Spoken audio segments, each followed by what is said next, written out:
Have you ever been a people pleaser? Yes. I have.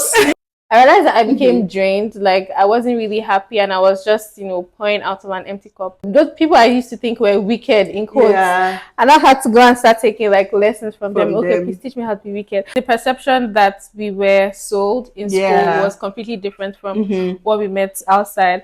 In school, they told us that, once you get a first class, you know how they told us about stages, if you have a first class degree, once you get somewhere, the door will just automatically open. If you have 2-1, you have to knock. But it's open the door for you. If you have 2-2, you have to bang on. If you have I don't know about that. What were the hard lessons that you learned? Because I learned. No. I learned. When I say I learned, I feel like that should be a separate podcast. Politics. So I learned a phrase that where 2 or 3 are gathered, they'll obviously politics. Yeah. And it is so true. Your colleagues are not your friends. So I think they go hand in hand because you feel like, everywhere is cool. But I can just, everybody is chilled and all of that. And you tend to lower your guard. Yeah. Tend to lower your guard and just be carefree and all, but everything has to be strategic. Like, once you enter the world of work or the corporate world or any field you're in, everything is strategic. Somehow our life was kind of programmed to be a Christian.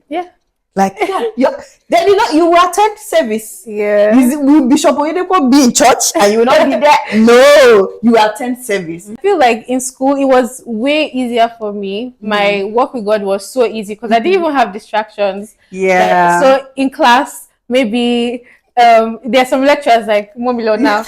They will bring the Bible to you. So maybe if you didn't pray in your class, today's your lucky day, you pray in class. Then maybe that was even Monday, Tuesday, chapel service. You will meet you there. So in school, I didn't even have. What did I? God, please let me pass this thing. Let me pass my exam. If I can, give me 8 and I don't be that's fine. I'll give testimony. Those were things that people were giving testimonies for. 5.0, my best CGPA. I thought those were peak problems. Like, wow, what a miracle working God. When I used to hear things like, some people when they wake up in the morning, first thing they do, maybe their phone, or they just rush to work. I say, it can never be me. You won't pray before leaving. I just found myself in that cycle that I was said, it can never be. It was me.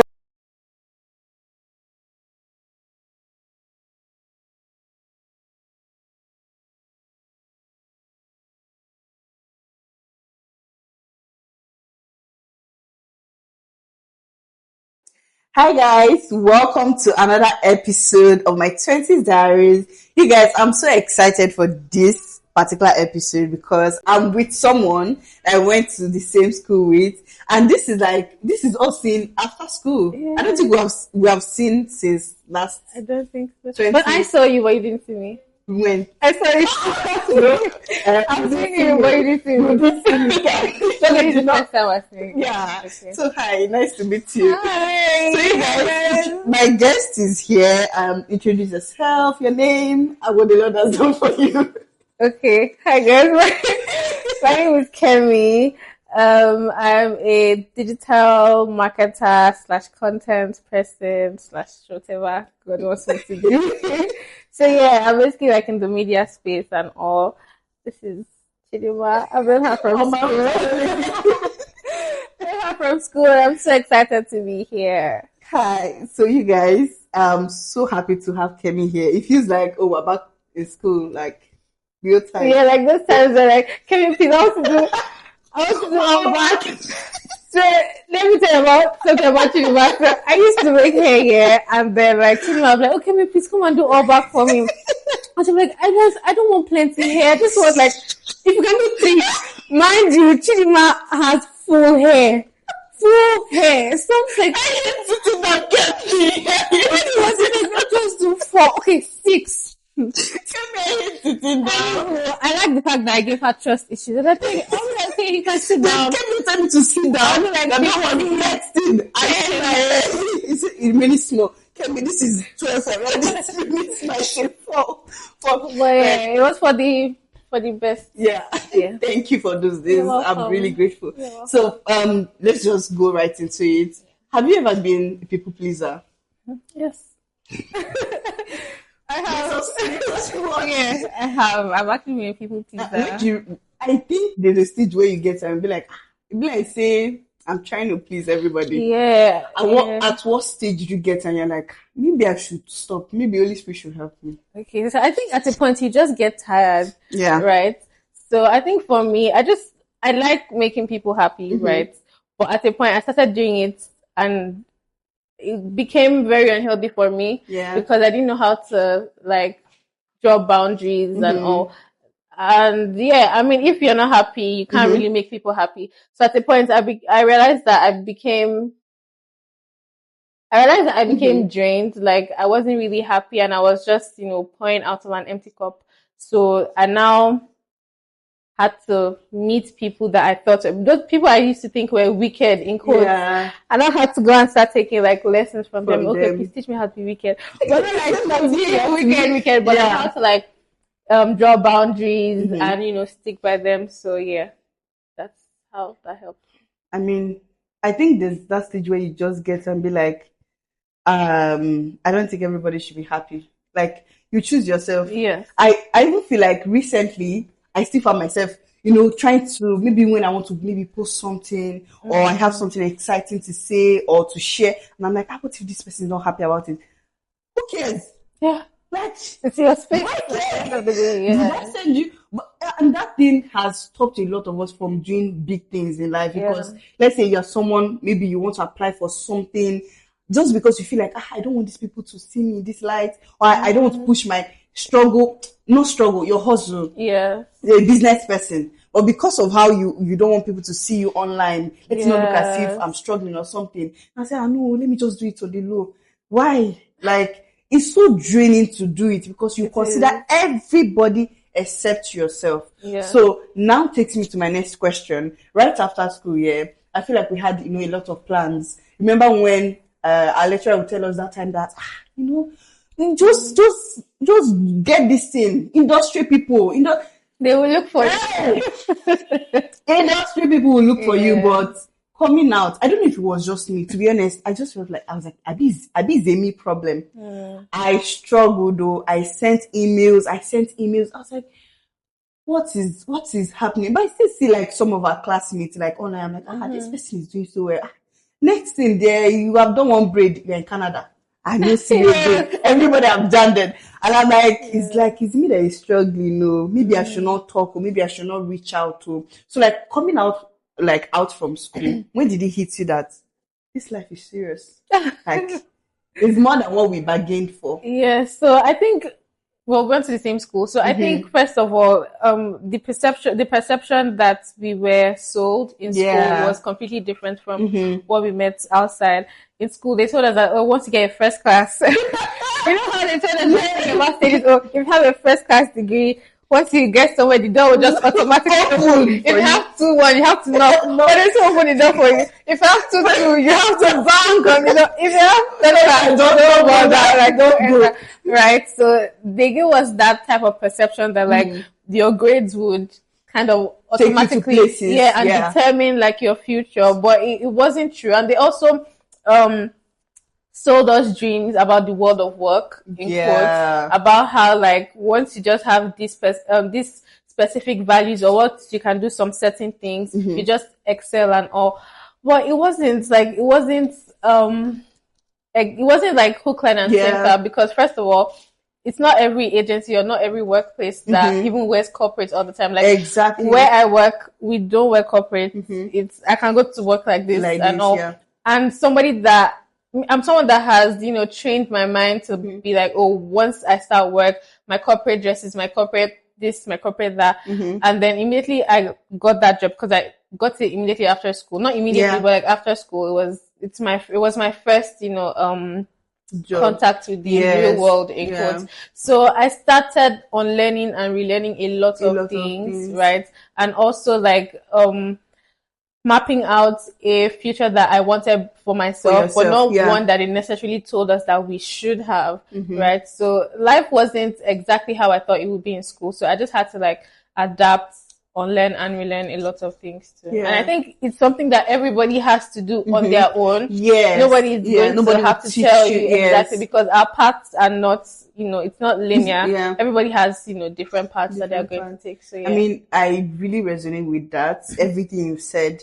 because you come out and you feel like, oh, there's how it should be. Yeah. When you come out from school, apply for a job, you get a job. And once you get your job, it has to be like a high job. Yeah. You don't even want to do business or something just because I read mass comm. So therefore I should go and do news, or I should go and, be a journalist.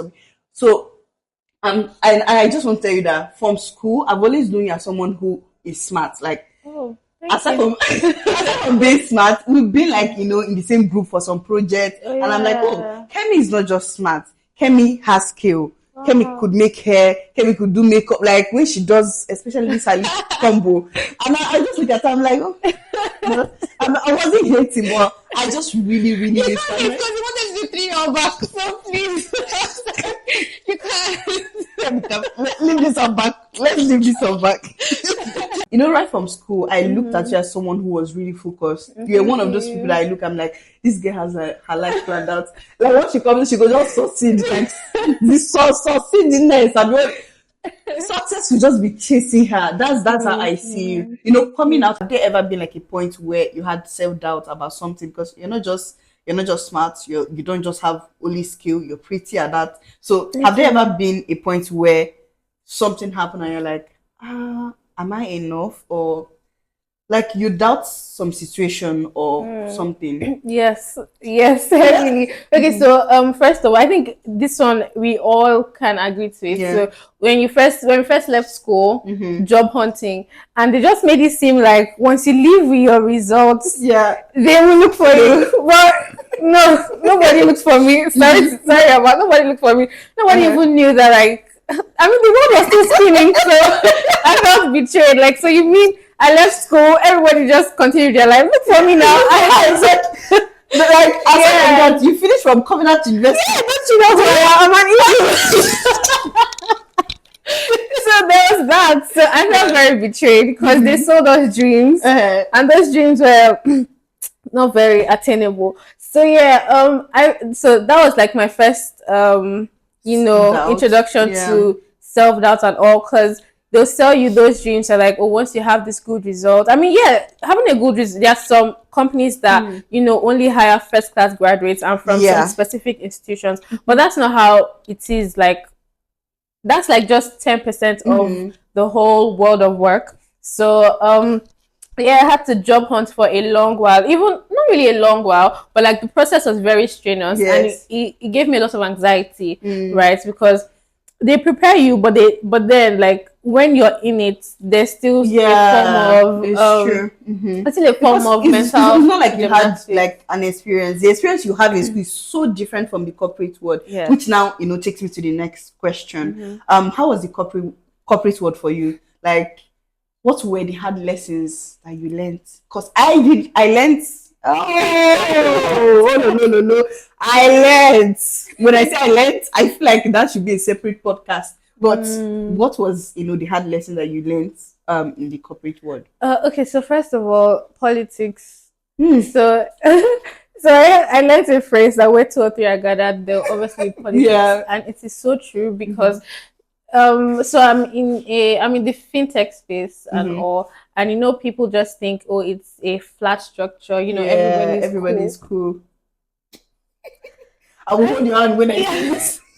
Like no matter how okay, so there's always politics, and your colleagues are not your friends, so I think they go hand in hand, because you feel like, everywhere is cool, but I can just, everybody is chilled and all of that, and you tend to like lower your guard. You tend to lower your guard and just be carefree and all, but everything has to be strategic. Like once you enter the world of work or the corporate world or any field you're in, everything is strategic. Your partnerships or friendship in this case, your what's it called, even your position at work, maybe in case you want to get a promotion or something, your conversations have to be strategic. Your work has to be documented so that you can track your growth and all of that. So everything is it's not a walk in the park, right? You have to, no matter how fun you think your job may be, you have to be strategic in everything you're doing, because it can just come back and bite in the bum bum. That friend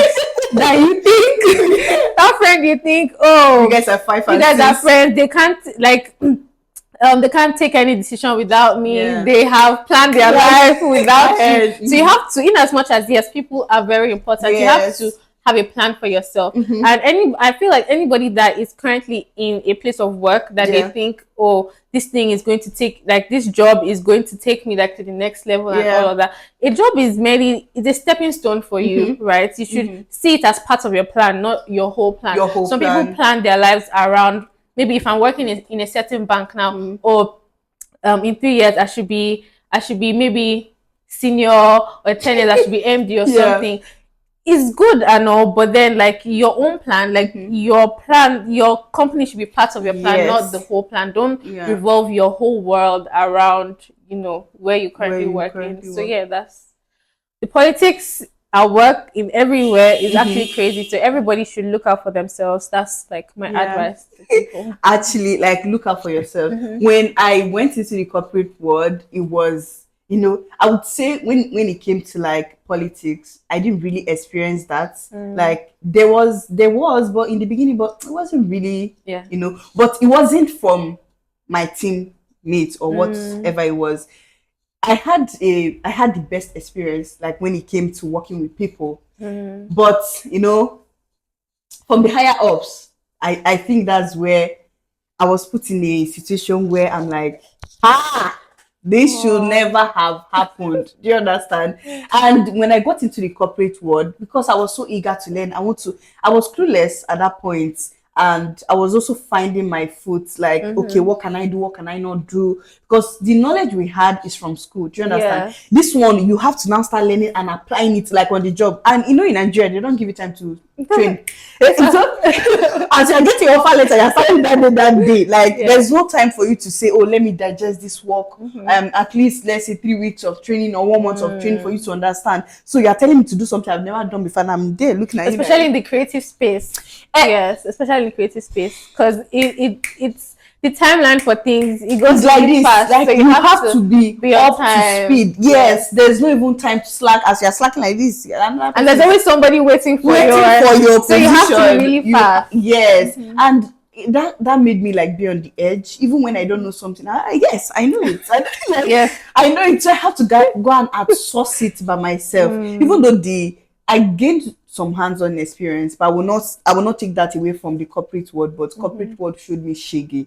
Like, it shouldn't, as it should. It showed me shaggy. But the people that I met there, now really, they were the ones who, you know, gave me hope that you are doing so well and all those things. And I'm like, you know what? I'll put it behind me. Then also one thing it did for me was it didn't give me time to explore my creativity in that sense. It was fixed. Like, you know, this is how the organization runs, and your content or whatever it was will now revolve around that area. I don't have time to make my videos anymore, which is what I really love doing. So I was just like, nah, this place is not for me. I don't think it is for me. And it's okay to leave a place. I think that's what people don't. It's okay you don't have to die in that place. It's okay. No matter how much your boss loves you, if your boss finds somebody that is better than you, you're gone faster than you came. You are gone. Like, thank you so much, you know, for answering that. So this will now lead me to, like, you know, more like our second to the last question. So have you ever been at a stage where you feel disconnected from God? And I know that right from, you know, school, your Christianity has really been strong. From then till now, how would you, you know, rate like your Christianity, you know, growing from school? I feel like because in school, somehow our life was kind of programmed to be a Christian.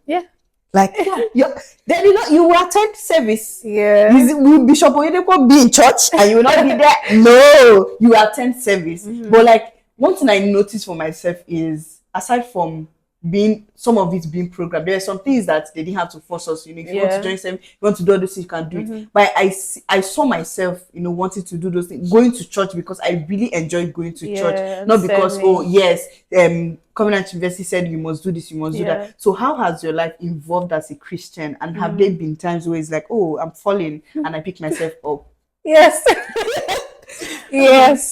So back in school, it was very structured. I know even like our movement was even limited. So from your hall to your class to chapel, just like that triangle, maybe cafeteria, so maybe like a square. Yeah. So I feel like in school it was way easier for me. My work with God was so easy because I didn't even have distractions. Yeah. So in class, maybe there's some lecturers like Momilo now. They will bring the Bible to you. So maybe if you didn't pray in your class, today's your lucky day, you pray in class. Then maybe that was even Monday, Tuesday, chapel service. Exactly. You will meet you there. You are in your hall. Maybe Wednesday. We have this devotion in the night. Yeah. Like in the hall. In the hall. You pray. So you're not you really can't escape all those things, and it was really helpful for me. So in school, I didn't even have. What did I? God, please let me pass this thing. Let me pass my exam. If I can, give me 8 and I don't be, that's fine. I'll give testimony. And to be honest, those were things that people were giving testimonies for. 5.0, yes. My best CGPA. I thought like those were, peak problems. Like, wow, what a miracle! So, and maybe healing and all these things. But once I left school, once I left like that environment, and I started seeing like facing trials and tribulations and all. First of all, the fact that like we're even in a structured place where sometimes the prayer will come and meet you. And also at home there are times where, and when I used to hear things like, some people when they wake up in the morning, first thing they do, maybe their phone, or they just rush to work. I say it can never be me. See me, you won't pray before leaving. Now you don't love God. But I just realized that like 2 days I haven't prayed. Why? Because I'm waking up by maybe 5:36. I'm late already. And go to the shower, all these things. I just found myself in that cycle that I was said, it can never be. It was me. It was only you. Exactly. So my devotion being strained with God, I started having like guilt. Imagine like having guilt for like, I don't want to say little things, but like I was having a lot of guilt. Kemi, you haven't prayed today. Yes. Are you sure like you really love God the way you say you do? And comparing my devotion now to my devotion before, because I know Bishop Oyedepo used to say something about, he used to pray that he never has like a better tomorrow than today. And I was like, wow, I'm going to take that. Actually, I don't want a better tomorrow. And so many times that like my last year or something, things like that, because it was something that I really held on to. Oh God, I don't want to have like, I don't want my best experience to be in my past, right? So especially in my devotion, because I know that when I was really consistent, or even to now, when I was consistent with God, I'm like, oh wow, it just kept getting better and better every day, and I didn't want that to stop. So when I had like a moment of, my relationship being strained with God, I really used to feel guilty that like, oh wow, do you really love God like that? Things like that. But then as I went on, especially with the type of church I attend, it made me realize that like, your works don't really justify you, right? So it's not always by praying every day. I mean, it brings you closer to God. So I realized that your relationship with God or your standing with God doesn't necessarily change. God still loves you for who you are. And then knowing who God is in himself, because I used to think that, he was a very strict person. You did not talk to me today. Leave my side. Anything, I'm not giving you anything worth again. So you did not talk to me this morning, but you have time for your phone, all these things. So that was kind of the image I had of God. So I just used to pray so that God would not be angry. God, please forgive me. I just used to pray that so that God would not be angry. This big mighty man, let him not strike me. In fact, just leave my sight. Things like that, right? So I just used to, reading my Bible better made me understand who God really was. I started talking to him like a friend, like how he intended his relationship to be with us. I started like communicating with him in that way, like a father, like a friend.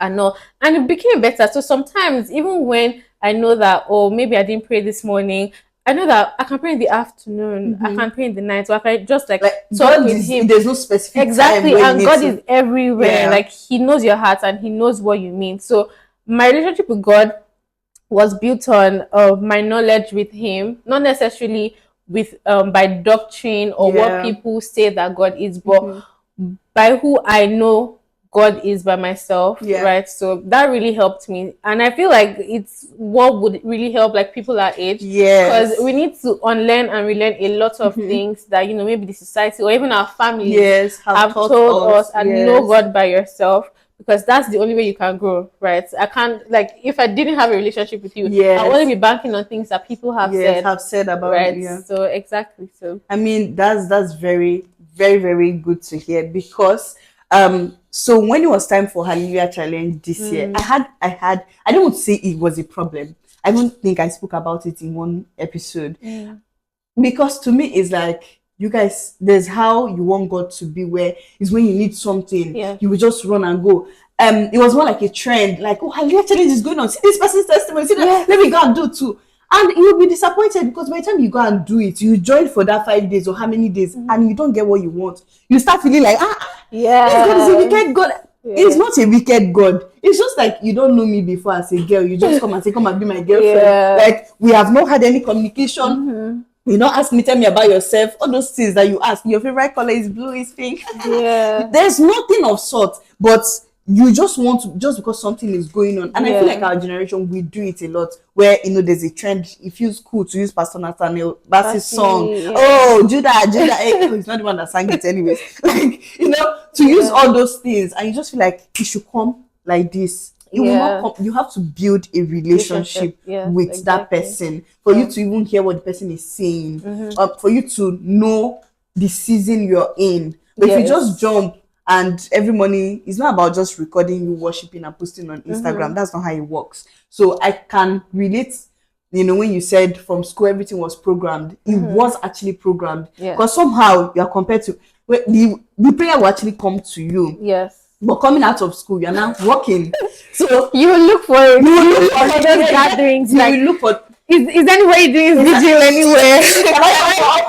Exactly. Can you feel my spirit? You would actually chase those things. And another thing, like, in addition to what you said, right now it's almost like being a Christian is a trend. Right? So it looks cool, like doing all these things, and especially because of, I don't know how it's packaged now with our songs and new songs and new. Everybody it just looks cool to be a Christian, right? And that Hallelujah Challenge thing you spoke about, right? How I put it, a lot of people there was a lot of buzz around it, and so I don't think people just did it because people were doing it. Exactly. Like, not that it's a bad thing for you to join all these things, but your motive and then your heart. Are you connected? Exactly. Like, exactly what you said, your motive and your heart. Because if I come just because, somebody's dancing with passports and they're sharing that, last year I did this and it happened to me. Even if you're not coming with the right heart, there's no way. Like, it's just like me now. I want to ask you for something, and I'm just coming to say, give me this thing. You give this person and give me. But I don't know what that person has done that made you give that person that thing. And I'm saying that your expectation will be cut short when you don't get it. Then you now start feeling like, maybe God does not love me. Maybe he loves these people more. No, it's your heart. It is your heart. The fact that, and some people, you do all this trend where you dance, with a Christian music and your whole body is outside. And I'm like, I will make Jesus proud. Really? Really? You want to make Jesus proud? Interesting. So I feel like we share the same sentiment, and it would just be nice for you to once in a while sit back and say, where am I going wrong? Where do I need to pick up from where I stopped? Where you stop being babied as a Christian and you start taking steps by yourself. Like right now you are taking steps, you're working, at the same time you have family, at the same time you have your Christian life to feed. You're feeding every area like of your life. Friendships to people in relationships. Relationship. Okay, now that brings me to my last question. I don't know.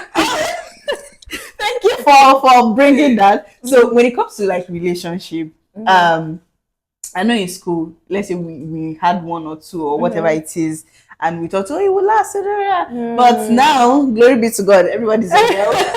Everybody's on their own. Have you struggled, like when it comes to like relationship wise? Have there ever been like a time where it's like you're struggling? And how has it been? Like the dating world, how has it been for you? Has it been easy or every day? Glory be to God. I mean, every day going with God.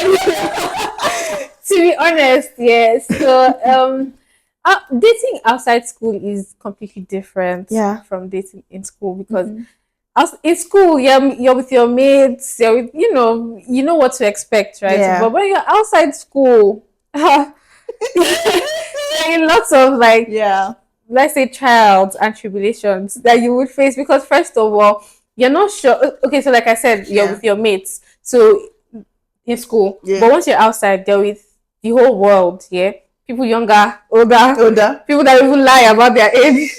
It's like you're just seeing different things in a whole pool, and it's very confusing. You know which one to pick and all of that. So for me, I took a step back from it. You want to watch? Yes. Yeah, let me just watch. I think it was during my service year that I said, you know what, I'm not all these things. I wash my hands because so I think dating during like the service year, it just looked like a film to me. Because first of all, I did the whole 3 weeks in camp. I was in Lagos camp. So there are people that like started relationship that started like full-fledged relationship. People that even picked fights. Yeah. People picked fights. There's one babe that picked fights for her man. Yes, they just need collect ring. Interestingly, I didn't know if she's going to watch this, but even if you watch it, I beg. So there was this girl that fought like her roommates for this guy, and me, I thought like, you know what, they even look like a power couple. Good, kudos. And then in my LGA, the guy was in my LGA, so I greeted it. I was like, oh hi, how are you? How is this? Like, oh, she should be fine. Like, what do you mean she should be fine? Like, oh, cause I don't know her whereabouts anymore. I was like, so I'm like, wow. To be honest, there are actually people that are married from camp. So it just looked like a lot to me. So I just said, you know what, I'm meeting a lot of people. I want to actually build relationships, not like romantic relationships, like lifelong relationships. Because you know, NYC, once you meet, it's just that year. If you don't like hold on to relationships, then they'll just go. Everybody, and I don't think I made like a lot of friends during my service year because I don't know. I was really to myself, kind of, right? So that NYC time, it wasn't the time for me to look for or to engage in any romantic whatever. But after I like, and because I also wanted to like know what I really wanted. So after then, I was now like more open to it, just taking like any red flag, run back inside. Anytime. So things like that. So just taking my time. Yeah, I mean, I do agree with you because 3 weeks in camp, to me, I feel like, even I spent 4 years in school and I got my bachelor's degree. That's all I got. So 3 weeks in camp just looked like a lot of, a short time for people to like get to know each other and say, oh yeah, we're doing relationship. And I feel like by the time some people just enter, once they enter, they drop their title. Even boyfriend, people that somebody's boyfriend, they don't want to be boyfriend. Like, everybody is single in NYC camp. Everybody is single. So who is posting those videos? And people are actually married there in camp. Yeah, people are actually married, like came there married. When it comes to the dating pool, I would say sometimes it's just like you said, take time and know what you want. Because if you don't know what you want, whatever is going on around you, you will take it. Like you will just follow it. Because nowadays there's this saying that men want to be princesses, and I'm not gonna lie, there's 95% truth in there. Because what happened to you, you know, putting the effort, and I'm not saying buy me Lamborghini or anything. If you want to get to know somebody, I think you put in your foot forward. Did you get like actually want to get to know the person? You don't ask me 2 questions and you're tired. The next day you want me to message you and say, hello, my talking stage, how are you doing? Should we pick up from here? No, like what happened to the days where they used to chase people? Yeah, absolutely. And I think there's another aspect to that of like the whole men want to be princesses thing. This it's not that like I'm in support of no, but what I'm talking about is where like, you know, most of the time a lot of men are very underappreciated. Right. So I think now they know their worth. And I'm happy for them. I'm actually happy for them because, like, you know, as human beings, we all should know our worth. So I think there's that. So it's now painful, like, a man that will chase you for a long time, and they're like, oh, you don't want, okay, bye bye. So things, and because everybody likes attention and all of that, so I think that's where like there's a shift in that. I actually do agree because I feel like maybe before, if they were putting effort and the girls were like doing anyhow, and now they're like, you know what, okay, bye bye. Today's about to bye bye, I'll stay here. When you're ready, we'll talk. And I mean, anyways, we'll see how it goes. I mean, yeah, and I think it also kind of put some pressure on we ladies or women to also put in some effort. Even before, just sit down and exactly. So like, if you really want to be in a relationship, if it should be active, right? So 50-50 to get on your Zoom. Exactly, get on your Zoom every day. So I mean, I do understand. Thank you. Like, this has been an amazing session. I've loved I've had like the best time. Is there like any last word that you want to say to the viewers? Anybody? Yeah, I think like in summary, I feel like as like you should know yourself, like know what you want. Maybe even if it's in the corporate world, the world of work, relationship wise, like just know what you want and get it. So don't necessarily like look at what everybody else is doing, because everybody's race is different, right? So like that's just my parting words. Thank you so much, Kemi. You're welcome. Really been nice. So fun. And you know what? You're not going to leave here empty-handed. So on this special episode, we partnered with the Loved brand. Oh, I know that. Loved brand is a gift brand, and they are doing so, but you can check them out on Instagram at the Loved brand. Hi guys, I'm at the Love Bonding event. The food is amazing. I'm eating like 3 plates and I'm still going to go for more. I can't wait for next year's edition. I'm so happy and so proud of this brand. Thank you so much. Bye. So they have partnered with ZOE'S Corner, and they've given us, this branded they've given us this specially designed for Kemi. So just put in the water, the days that you are dehydrated. Just drink. Drink. Thank you so much for coming, and I'm so grateful to have had you here. So on this note, we say bye and thanks for watching.